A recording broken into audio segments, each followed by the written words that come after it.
오늘은 우리 사순절의 마지막 이제 한 주간이 되는 종려 그 시작의 종려 주일입니다. 이 종려 주일 고난주일이라고도 하거든요. 오늘 인성을 가지신 예수님의 가장 격정적이고 고통스러운 한 주간입니다. 예수님은 성경의 예언대로 온 인류의 구원자로 오셔서 십자가에 고통을 당하시고 죽으셨어요. 그 사건이 이번 한 주간에 이제 일어납니다.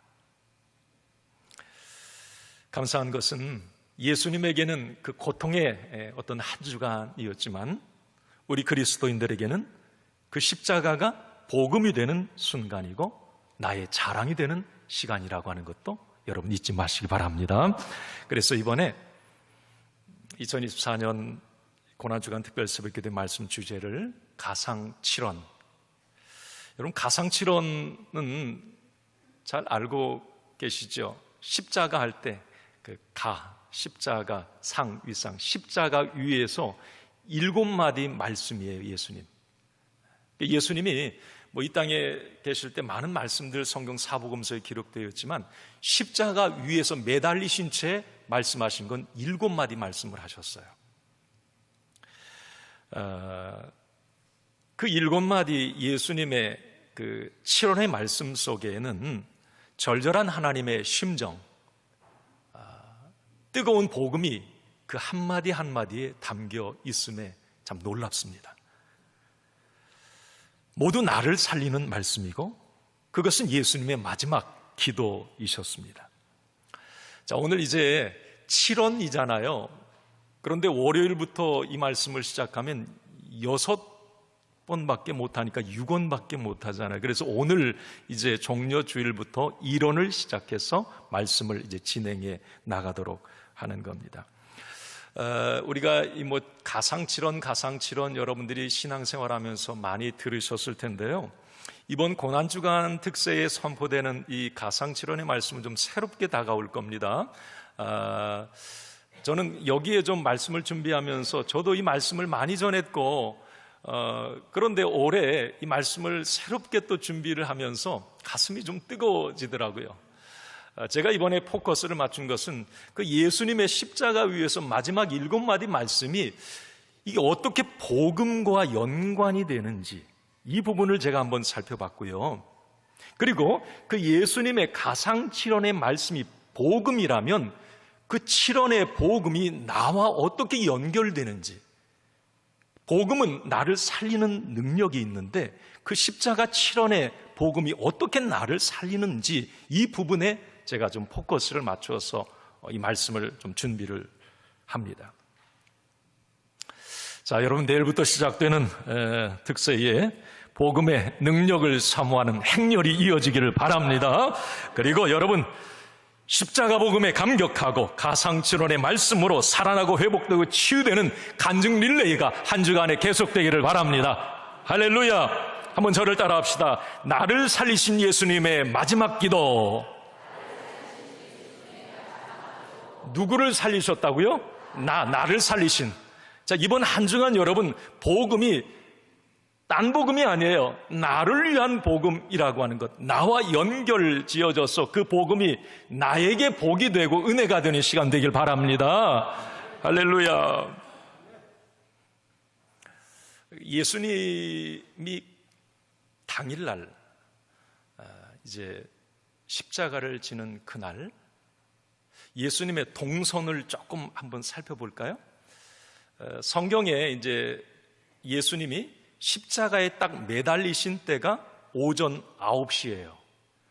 성경에는 제3시, 6시, 9시 이러는데 성경의 그 제3시에 항상 유대인 시간에 6을 더하면 우리나라 시간이에요. 제3시에 십자가를 지셨어요. 오전 9시입니다. 우리나라 시간으로. 예수님은 오후 3시까지 6시간을 십자가에 달려 계셨어요. 6시간 만에 이제 운명을 하십니다. 성경에 다 나와 있는 내용이고요. 그래서 예수님은 오전 9시부터 정오 12시까지 3마디의 말씀을 하셨어요. 그리고 12시부터 오후 3시까지 4마디의 말씀을 하십니다. 6시간 동안 7마디 십자가 위에서 말씀을 하세요. 이제 오늘 우리는 그 첫 번째 시간인데요, 예수님의 첫 번째 일언의 말씀을 오늘 이제 나눕니다. 여러분 궁금하죠? 예수님의 일언, 어떤 의미가 있을까? 무슨 말씀을 하셨을까? 그게 어떻게 나에게 복음이 될까? 왜 하필이면 이 말씀을 첫 마디에 하셨을까? 자, 아까 우리 성경 읽으셨는데 예수님의 일언의 말씀을 다시 읽겠습니다. 누가복음 23장 34절입니다. 자, 시작. 이에 예수께서 이르시되 아버지, 저들을 사하여 주옵소서. 자기들이 하는 것을 알지 못함이다 하시더라. 그들이 그 옷을 나눠 제비 뽑을세. 자, 우리 일언의 말씀을 스크린을 보면서 한번 이제 하실 텐데요, 이건 우리가 할 수 있는 말은 절대 아니에요. 예수님만이 저희 얘기를 할 수 있어요. 그런데 우리가 일언의 말씀, 예수님이 이 말씀을 하셨구나 한번 생각하면서 우리가 한번 다시 읽겠습니다. 일언입니다. 시작. 아버지, 저들을 사하여 주옵소서. 자기들이 하는 것을 알지 못함이니이다. 아멘. 자, 예수님의 일언은 용서의 말씀입니다. 첫 마디가 용서였어요. 참 큰 의미가 있어요. 일언의 말씀은 예수님이 이 땅에 오신 목적을 보여주는 겁니다. 이게 중요하죠. 여러분, 예수님이 이 땅에 오신 목적은 분명합니다. 죄 사함, 용서를 위함이에요. 우리가 여러분 죄 사함, 용서를 통하지 않고는 절대 구원과 영생과 천국에 이를 수가 없습니다. 예수님은 온 인류 잃어버린 자를 찾아 구원하시기 위해서 이 땅에 오신 게 주님의 목적인데, 그 구원은 반드시 죄 사함, 용서의 일언의 말씀을 이해하고 받아들여야 이제 이언삼원으로 나갈 수가 있는 거예요. 구원에 이르고 하나님의 자녀가 될 수 있는 겁니다. 그래서 이 일언, 용서의 선언은 너무 중요한 말씀입니다. 자, 그렇다면 일언이 이제 용서라고 하는 이것을 우리가 알고, 자, 그러면 그 용서의 말씀이 주는 의미를 오늘 우리가 살펴보면 이제 여러분들이 안 잊어버릴 거예요. 예수님이 첫 마디가 용서였구나. 그런데 그 용서의 의미가 이런 거였구나. 나에게 이런 연관이 있었구나. 자, 첫 번째입니다. 우리 한번 같이 읽어봅시다. 시작. 일언은 예수님의 기도였다. 일언은 뭐였다고요? 예수님의 기도. 십자가 위에서 예수님의 첫 마디는 기도였다고 하는 걸 잊지 마세요. 고통의 신음소리 내뱉은 게 아니에요. 그냥 누구 원망하고 막 죽겠다 뭐 이런 얘기한 게 아니에요. 첫 마디가 기도였습니다. 자, 우리가 이걸 뭐에서 알 수 있어요? 아버지, 저들의 죄를 사하여 주옵소서. 한번 따라합시다. 아버지. 예수님의 첫 마디는 아버지였습니다. 아버지. 여러분, 이 아버지는 기도의 언어입니다. 우리가 처음 기도할 때 어떻게 해요? 하나님 아버지. 아버지를 부른 것은 예수님이 기도하셨다는 의미예요. 자, 이 이런 용서가 첫 마디가 기도였다라고 할 때에 우리는 이 부분을 구체적으로 이렇게 여러분들이 이제 이해를 하시면 되겠습니다. 예수님은 기도하실 때 하나님을 아버지라고 부르시면서 본인이 기도를 하셨어요. 이걸 여러분 잊지 마셔야 됩니다. 예수님은 성경에 하나님을 하나님 이렇게 부른 적이 단 한 번 있어요. 그게 이제 우리 가상칠언 4원에서 그 말씀을 나눌 겁니다. 나의 하나님 어찌하여 나를 버리셨나이까 그래요. 예수님은 모든 부분에 하나님을 하나님 이렇게 부른 적이 없어요. 아버지 이렇게 불렀어요. 아버지. 자, 예수님 공생의 사역 가운데 아주 중요한 터닝 포인트가 되는 그 부분에 예수님 하나님 부르는 장면을 한번 보실까요? 나사로를, 죽은 자를 살리실 때에 예수님이 이렇게 기도하십니다. 요한복음 1장 11장 41절에 보면 아버지여 내 말을 들으신 것을 감사하나이다 그래요. 자, 죽은 자를 살려내는 상황에서 아버지를 불러요. 십자가를 지실 때가 가까워 왔을 때 예수님은 하나님을 또 이렇게 부릅니다. 요한복음 12장 2절 28절에 보니까 아버지여 아버지의 이름을 영광스럽게 하옵소서 그래요. 요한복음 17장 21절에 보면 아버지여 아버지께서 내 안에 내가 아버지 안에 있는 것 같이 그들도 다 하나가 되어 우리 안에 있게 하사 세상으로 아버지께서 나를 보내신 것을 믿게 하옵소서 그래요. 예수님은 늘 하나님을 아버지라고 부르셨어요. 자, 이것 한 가지 기억해 놓으세요. 오늘 이론도 아버지 이렇게 먼저 부르고 기도를 하십니다. 그리고 중요한 건 두 번째예요. 예수님은 제자들에게도 꼭 하나님을 아버지라고 부를 것을 가르치셨어요. 이게 이제 나하고 연관된 부분이에요. 여러분, 우리가 잘 아는 것처럼 주님이 가르쳐 주신 기도가 유일하게 성경에 기록된 게 뭐예요? 무슨 기도? 주기도죠. 말씀을 통해 다 나누셨죠. 생각나시려나 모르겠네요. 주기도문, 그 예수님이 직접 이렇게 기도하라고 가르쳐 주신 거예요. 자, 거기 처음에 시작을 뭐라고 그래요? 하늘에 계신 우리, 그렇죠. 기도를 가르치실 때 너희들은 하나님을 꼭 하나님 이렇게 부르지 마, 아버지 이렇게 불러. 주기도문에 아버지라는, 하나님이라는 단어 있습니까? 없어요. 아버지라는 말만 두 번 나와요. 나라와 권세와 영광이 아버지께 영원히 있사옵나이다. 아버지. 주님이 그렇게 가르치셨어요. 하나님을 아버지라고 부르라고. 여러분, 우리가 신앙 고백할 때 사도신경 외우는데 사도신경 처음에 어떻게 시작? 전능하사 천지를 만드신 하나님 아버지.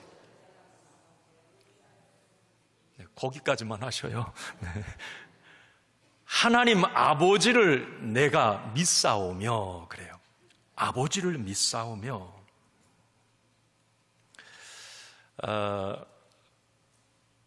요한복음의 이 부분도 이제 가상처럼 말씀에 그 사랑하는 제자 요한 이야기 이제 나오는데 사원 정도에서 그 요한이 기록한 요한복음에 보면 예수님이 가르쳐 주시는데 이 요한은 아버지라는 말을 엄청 많이 해요. 요한복음에 아버지라는 단어가 156번이 나와요. 자, 제가 여러분 말씀드리고 싶은 것은, 자, 예수님은 우리가 하나님을 뭐라고 부르라고 가르치셨다고요? 아버지. 여러분, 이건 참 중요한 의미가 있어요. 우리가 하나님을 하나님 이렇게 부르는 이 절대 타자? 좀 멀리 계셔. 그냥 상상 속의 하나님, 그걸 하나님 이렇게 부를 수 있어요. 자, 그렇지만 그 하나님이 나의 아버지가 될 때에 비로소 나와 연관이 되는 거예요. 그렇잖아요. 믿음의 사람들이 누리는 이 특권 가운데 진짜 저는 그런 은혜를 받았어요. 하나님이 우리에게 주신, 영접하는 자 곧 그를 믿는 자들이 하나님의 자녀가 되는 권세를 주셨다. 권세, 특권 가운데 여러 가지가 있어요. 그렇지만 제일인 것은 뭐냐면 창조의 하나님, 전능하신 하나님, 능력의 하나님을 내가 아버지라고 부를 수 있는 게 이게 축복이에요. 이게 특권입니다. 특권. 여러분, 우리가 아버지라고 부른다고 하는 그 의미 속에는 어떤 게 담겨 있어요? 아버지 것이 내 것이 된다는 의미도 있는 거예요. 그죠? 그래서 사도 바울은 이 부분에 대해서 깨달은 바가 있었던 것 같아요. 로마서 8장 15절 17절에 보면 바울이 이런 얘기를 해요. 한번 읽습니다. 시작. 너희는 다시 무서워하는 종의 영을 받지 아니하고 양자의 영을 받았으므로 우리가 아빠 아버지라고 부르짖느니라. 자녀이면 또한 상속자 곧 하나님의 상속자요 그리스도와 함께한 상속자니. 우리가 종의 영을 받았다면 하나님 이렇게 부를 수밖에 없어요. 절대 아버지라고 부르면 안 돼요. 자, 그러나 우리는 아들의 영, 양자, 아들이 되었단 말이에요. 그래서 하나님을 아버지 이렇게 친근하게 불러요. 자, 그런데 그 뒤에 중요한 것은 내가 하나님을 아버지라고 부르면 나는 누구냐? 그 하나님의 상속자가 된다는 거예요. 그래서 여러분, 하나님이 그대로 하나님으로 계시면 큰일이에요. 예수님이 우리에게 이론을 통해서 아버지, 이건 참 놀라운 축복이에요. 평상시도 기도할 때 아버지라고 불러. 이건 특권 중에 특권입니다. 그래서 그 하나님이 복음이 되는 거예요. 하나님으로 계셨으면 복음 안 돼요. 나의 아버지가 돼서 나에게 복음이 되는 거예요. 여러분, 기도할 때 예수님이 가르쳐 주신 것처럼 하나님을 나의 아버지로 믿고 기도하시기를 바랍니다. 제 대표 기도자들에게도 꼭 말씀을 드려요. 우리 장로님들은 또 권사님들 대표 기도할 때 다 그렇게 훈련이 돼서 잘 하시는데, 절대 기도자가 하나님께 뭔가를 구할 때 하나님 이렇게 하지 마세요. 하나님 아버지 이렇게 하세요. 이게 제가 어디 이제 외부에 나가서 예배 드릴 일 있고 하면, 야, 저분이 담임 목사가 저 영적 복음을 알고 가르쳤는지 안 가르쳤는지 그 부분이 귀에 쏙쏙 들어와요. 아, 이 교회가 체계적으로 이 복음적인 교회구나. 이걸 기도해서 합니다. 하나님, 주님이 가르쳐 주신 대로 기도자는 지금 무언가를 하나님이 나의 아버지가 되어서 주실 것을 믿고 기도하는 거예요. 네. 그래서 하나님을 아버지 이렇게 부르는 거예요. 자, 여러분 스크린 한번 보여주세요.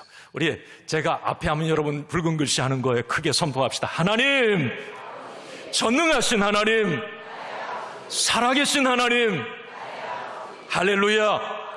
이게 복음이에요. 나의 아버지가 될 때 그게 복음입니다. 복음이에요. 어쨌든 예수님의 가상칠언의 시작은 기도였다고 하는 겁니다.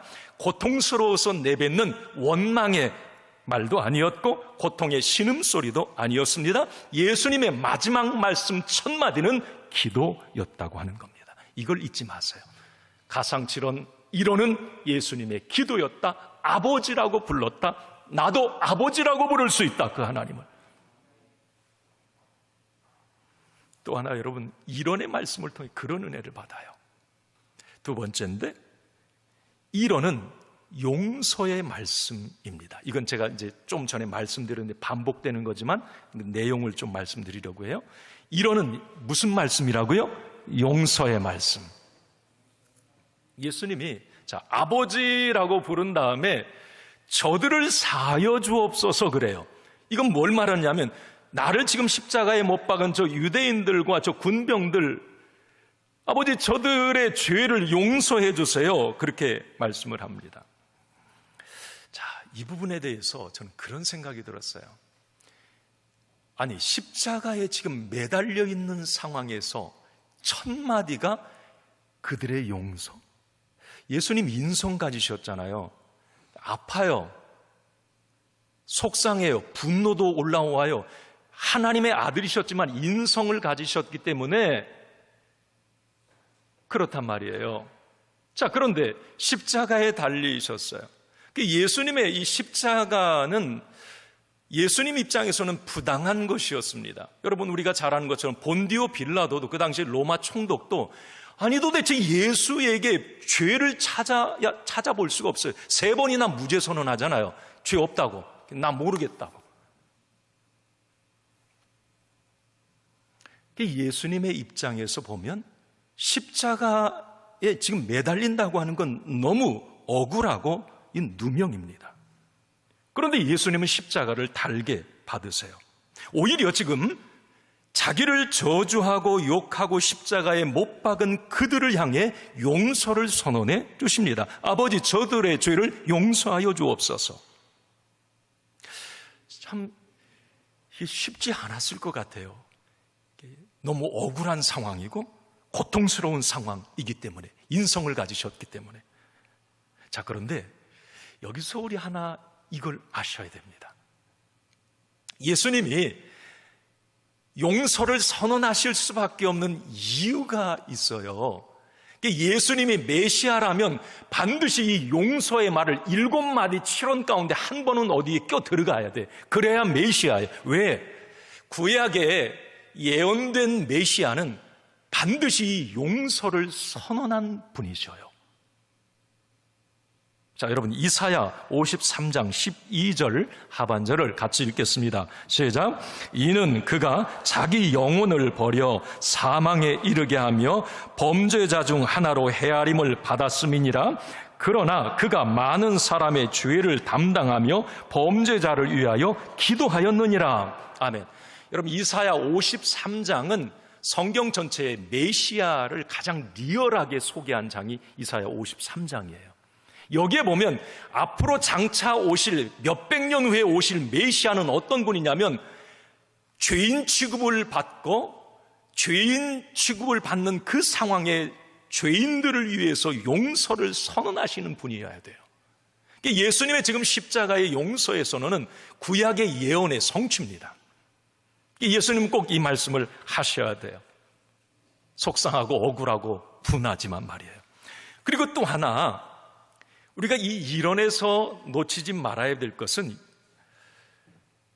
예수님은 자, 오늘 용서를 선언하시기 전까지는 절대 하나님께 이분 죄 사해 주세요 이렇게 하나님께 용서를 위탁하신 적이 한 번도 없으세요. 예수님이 직접 죄를 사해 주셨어요. 지금은 그런데 어때요? 아버지, 저들의 죄를 사해달라고 하나님께 그 용서를 위탁하잖아요. 죄 사함을. 이 특별한 의미가 있어요, 이것도. 자, 그런데 전에는 예수님이 직접 죄를 다 사해 주십니다. 왜냐하면 예수님은 하나님의 아들로 죄 사함의 권세를 가지셨기 때문에 그래요. 여러분, 마태복음 9장 6절에 보면 이런 말씀이 있어요. 같이 읽습니다. 그러나 인자가 세상에서 죄를 사하는 권능이 있는 줄을 너희로 알게 하려 하노라. 그래요. 예수님은 죄 사함의 권세가 있기 때문에 하나님께 위탁 안 했어요. 본인이 죄를 사하노라 이래버려요. 예를 들어 봅시다. 4명이 중풍병자 이렇게 메고 와가지고 달아 내렸을 때 예수님 거기서 한 말씀이 뭐예요? 마가복음 9장 2절에 작은 자야 안심하라, 내 죄 사함을 받았느니라 그래요. 이때 여러분 유대인들이 뒤집어지잖아요. 저 누군데 죄 사함의 권세는 하나님께만 있는데 지가 뭔데 죄를 사하노라 그래? 이 예수님은 죄 사함의 권세가 있었어요. 여러분, 옥합을 깬 여인 마리아에게도 동일한 말씀을 하시죠. 누가복음 7장 48절에 보면 이에 여자에게 이르시되 내 죄 사함을 받았느니라 하시니. 자, 그런데 오늘은 달라요. 예수님이 십자가에 달리신 예수님이 오늘은 달라요. 아버지, 저들의 죄를 사해 주세요 이렇게 말을 해요. 이 부분에 대해서 제가 어떤 영국의 신학자이고 지금 오래전에 돌아가신 분인데 복음주의자예요. 이 아더 핑크의 말을 잠깐 인용해 읽어드릴게요. 왜 예수님이 그때 십자가 위에서만은 본인이 직접 죄를 사하지 않고 하나님께 위탁을 하셨는지 제가 읽어드립니다. 예수님이 십자가에 달리신 그 순간만큼은 나와 예수님을 동일시하신 것이다. 한마디로 예수님은 철저히 죄인의 모습으로 십자가에 달리신 것이다. 내 대신. 그래서 그 순간만큼은 자신의 신적 권세를 사용하지 않으시고 죄인들을 위해 중보기도만 하신 것이다. 자, 어쨌든 여러분, 예수님의 그 십자가의 용서의 선언의 기도는 나를 위한 기도였고 나를 살리는 기도였습니다. 더 감사한 것은 아버지 저들을 사하여 주옵소서. 그 저들 속에, 그 용서의 대상 속에는 내가 있다고 하는 것이 더 감사한 거예요. 할렐루야.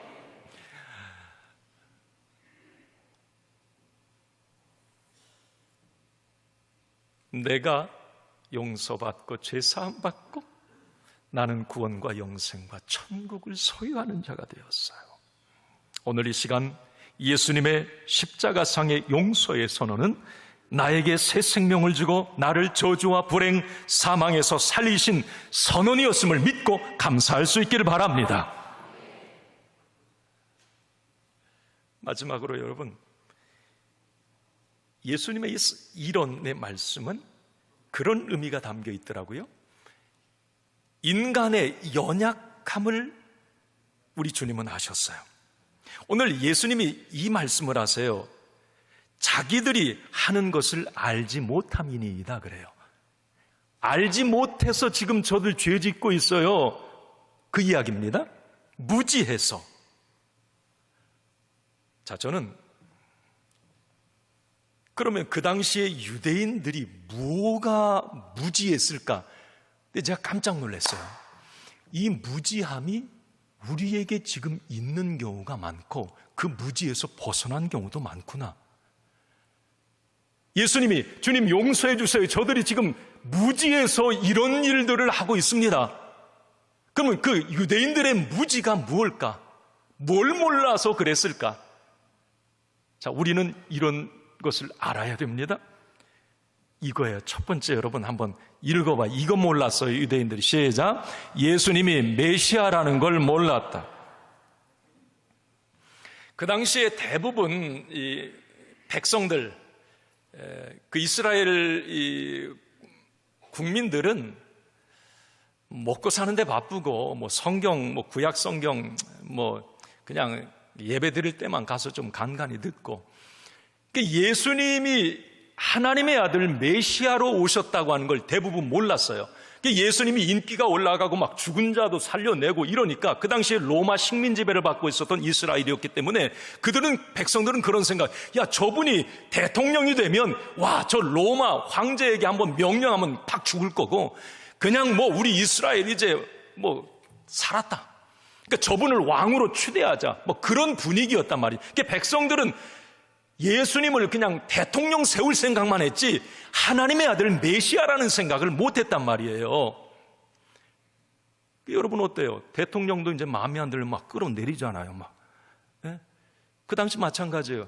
인기가 있었다가 확 떨어지니까 예수 십자가에 못 박는데 좀 못 박아라, 못 박아라.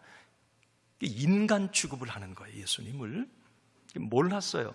그런데 그 당시에 사실 제가 사도행전 강해하면서도 말씀드렸지만 유대 종교 지도자들, 구약을 연구하는 이 지도자들 가운데에서는 예수님이 메시아라는 걸 알고 있는 사람도 상당히 많았어요. 뭐 니고데모 같은 경우는 예수님 메시아라는 거 알고 밤중에 찾아오잖아요. 유대인들은 그런 사람들도 많았는데 그런 사람들은 애써 무시했던 거예요.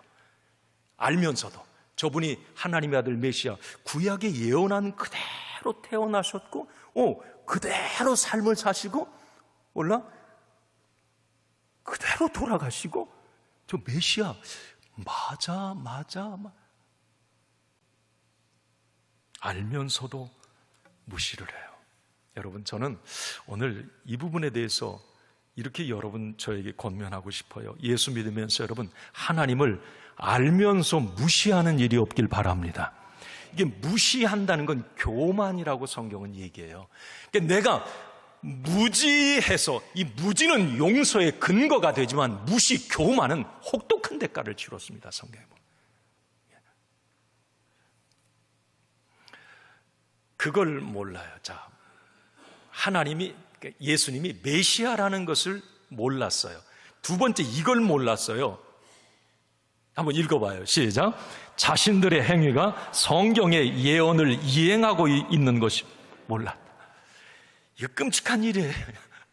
와, 이게 무슨 말입니까? 구약에는 이미 메시아에 대한 예언들이 있단 말이에요.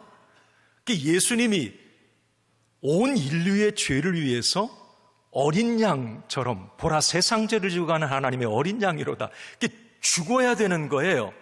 그런 예언들이 구약 성경에 있어요. 그 예언은 반드시 성취가 됩니다. 그런데 하필 그 예언을 성취하는 악역에 자기들이 이용당하고 있다고 하는 걸 유대인들은 모른 거예요.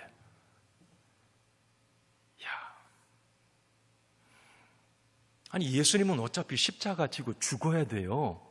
그게 사명이란 말이에요.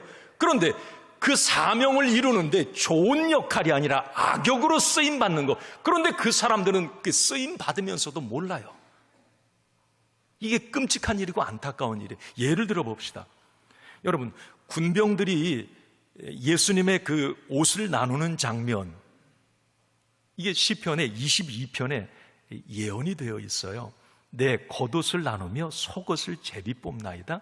우리가 군병들이 예수님의 겉옷을 나누고 속옷 제비 뽑는, 그게 이제 3원 정도의 그 예수님이 어머니를 보면서 갑자기 그 어머니의 그 사랑을 떠올리는데 그 속옷 때문이었어요. 여러분, 제가 설명을 드리죠, 나중에. 그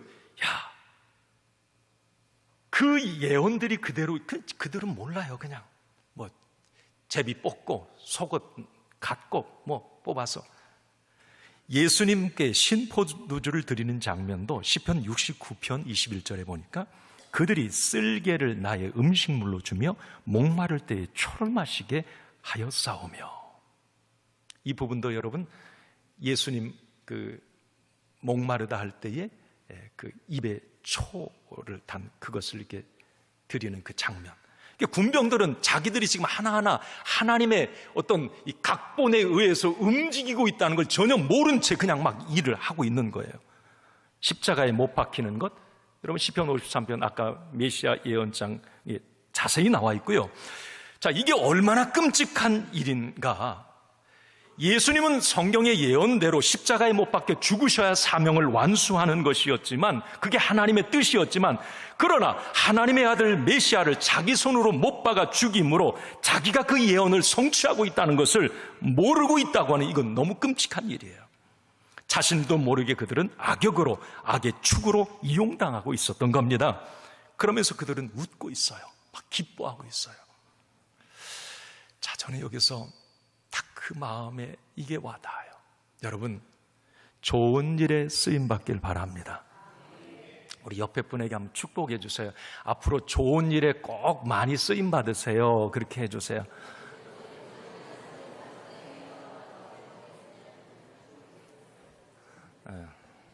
약간 졸릴까봐 자꾸 이제 시키니까요. 네. 좋은 일에 쓰임받으세요. 여러분, 남은 인생 악역에 쓰임받는 일이 없기를 바랍니다. 교회에서 아니면 그리스도의 이름으로 참석한 어떤 모임에서, 직장에서, 세상의 모임에서 적어도 당신이 그리스도인이라면 절대 방해꾼이 되지 마십시오. 하나님의 일도요, 가만히 이렇게 보면 하나님의 뜻대로 결국 되어져 가요. 아무리 방해하고 가시노릇하고 아무리 그래도 결국 하나님의 뜻으로 갑니다. 세상 일도 마찬가지예요. 당신이 어떤 모임에서 아무리 뭘 해도 순리대로 가게 되어 있어요. 괜히 그런 상황에서 내가 하나님의 자녀인데, 그리스도인인 걸 다 아는데, 내가 어떤 직분자라는 걸 아는데 자꾸 트러블 메이커가 되고 가시가 되고, 여러분, 이것은 안타까운 일이에요. 오늘 유대인들과 많은 사람들이 자기가 하는 일 지금 방해하고 예수님을 십자가에 못 박고, 이게 하나님의 각본이라고 거기에 왜 악역으로 쓰임받느냐 말이에요. 아리마대 요셉이나 뭐 많은 사람, 선한 역할로 쓰임받는 사람도 많잖아요. 어차피 예수님은 십자가 지시는 건데, 그런 생각이 들어요. 여러분, 남은 인생 하나님이 기뻐하시고 또 교회의 유익이 되고 성도들에게도 은혜가 되는 축복의 통로의 삶을 살아가시길 바랍니다. 마지막으로 여러분, 유대인의 무지는 세 번째 이거였어요. 이걸 몰랐더라고요. 한번 읽어봅시다. 시작. 자신들이 얼마나 큰 죄를 짓고 있는지를 몰랐다. 와, 예를 들면 그 당시에 이 예수님을 십자가에 못 박은 사람들 한번 예를 들어보세요. 그 사람들은 사람 죽이는 걸 밥 먹듯이 하는 사람들이었어요. 그 당시에. 그날 사형 집행도 그들에게는 또 하나의 일거리였을 뿐입니다. 그러잖아요. 또 한 죄수 왔네. 이거 뭐 이거 죽여야 되네. 그런데 여러분, 그날 그들은 엄청난 일을 저지른 거예요. 놀랍게도 끔찍하게도 그들은 그날 하나님을 죽였습니다. 그렇게 그들은 자기가 무슨 짓을 하는지, 이게 얼마나 큰 죄가 되는지도 모르고 십자가형을 집행했던 겁니다. 자, 여러분, 우리가 알아야 될 것은 모르고 했다고 해서 이 무지라고 하는 것이 무죄가 되지는 않아요. 죄의 삭이 있단 말이에요. 이 죄의 삭. 무지에서 짓는 죄, 무시해서 짓는 죄. 우리는 그래서 그 죄의 삭을 두려워할 줄 아는 사람들이 돼야 되는 것입니다. 내가 믿음이 있다고 하는 건 뭐냐면, 가만히 제가 생각해 보면 믿음이 있다는 것, 어떤 죄를 볼 때에, 죄 덩어리를 볼 때에 그것에 대해서 벌벌 떨리는 거예요. 그 죄의 삭이 보여가지고 무서워서 거기에 한 발짝 주춤하며 물러나는 거예요. 이게 믿음이 있다는 거예요. 이게 믿음이 무뎌지면 죄의 유혹과 이런 데에도 무뎌지는 거예요. 그냥 해요. 아무 느낌 없이. 그게 큰 죄인지도 모르고 그냥 알면서도 물론 하는 경우도 있고. 네. 저는 오늘